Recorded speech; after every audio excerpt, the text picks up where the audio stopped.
Hello guys, आज हम आपको बताएंगे एक बेहद ही भूतिया घटना। ये मुझे मेरे दादाजी ने बताई थी। बात सन 1970 के आसपास की है। दादाजी तब किसी कंपनी में नौकरी किया करते थे और काम के सिलसिले में दूर दूर शहरों में जाते रहते थे। एक बार उन्हें काम के सिलसिले में असीरगढ़ जाना पड़ा। सुबह की ट्रेन से चले और रात को 10:15 बजे ट्रेन असीरगढ़ स्टेशन पर आकर रुकी। स्टेशन बिल्कुल शांत था। एक अजीब सा सन्नाटा चारों ओर फैला हुआ था। उस स्टेशन पर केवल दादाजी ही उतरे थे।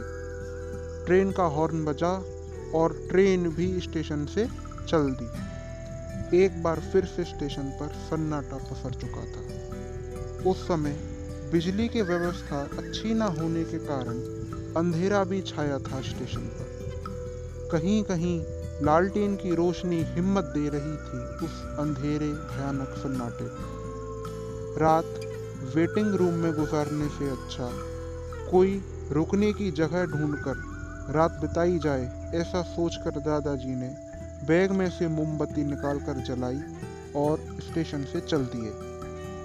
उस अंधेरे में चलते समय उन्हें थोड़ा डर भी लग रहा था। उस विचित्र से सन्नाटे में केवल अपने कदमों की आवाज भी डरा रही थी। कुछ दूर चलते ही उन्हें अचानक ठंड सी लगने लगी। वो हैरान थे कि अप्रैल के महीने में ये ठंड कैसी। मोमबत्ती की हल्की रोशनी में उन्हें एक तांगे वाला दिखाई पड़ा। दादाजी ने कुछ सकुचाहट में कहा कि यहाँ काम के सिलसिले में आया हूँ और रात गुजारने के लिए होटल ढूंढ रहा हूँ। इस गांव में होटल कहाँ मिलेगा बाबूजी, पर एक रुकने की जगह है जहाँ तुम रुक सकते हो, कहो तो ले चलूँ। दादाजी ने हाँ कर दी और तांगे में चढ़कर बैठ गए। तांगे में 2 और लोग पहले से मौजूद थे।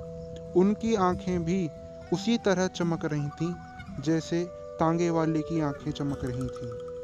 साथ ही उनका चेहरा कुछ सफ़ेद सा पड़ा हुआ था।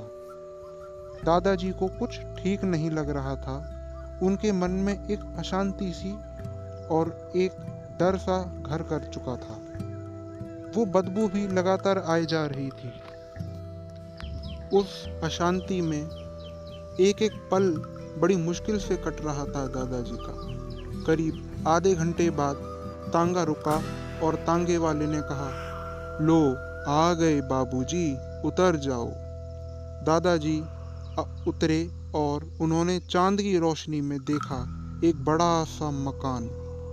जैसे ही वो पीछे मुड़े, दादाजी कुछ डर गए और हैरान भी रह गए कि वहाँ कोई नहीं था।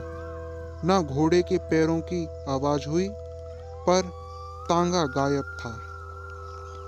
पर अब उन्हें ठंड नहीं लग रही थी, ना ही वो गंदी बदबू आ रही थी। दादाजी कुछ डरते डरते उस मकान के गेट तक पहुंचे जहां एक लालटेन लटक रही थी। मकान का दरवाजा खुला था। दादाजी कुछ झिझकते हुए अंदर घुसे।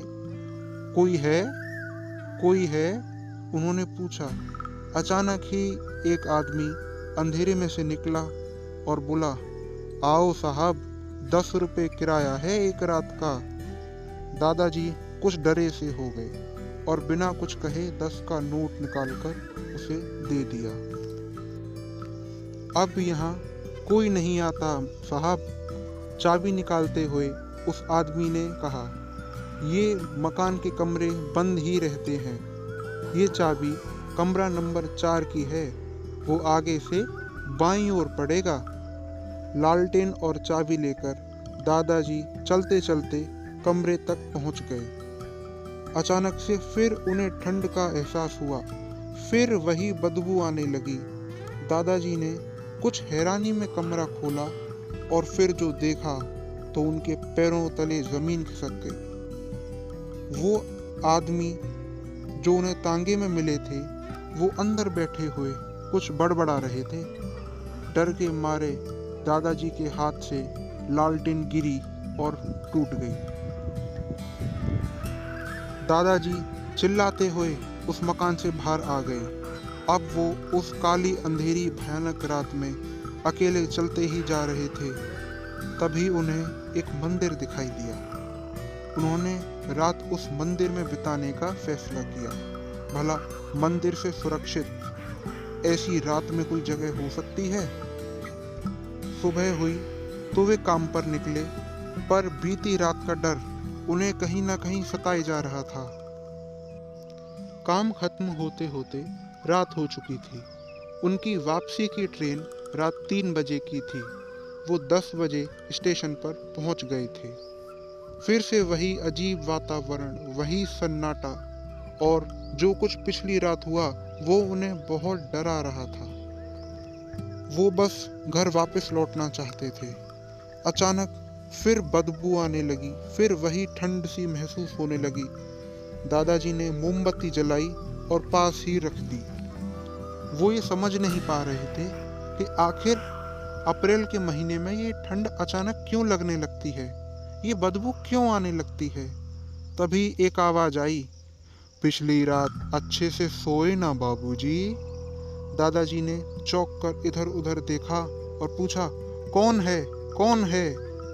तभी देखा कि दाईं ओर वही तांगे वाला बैठा हुआ है।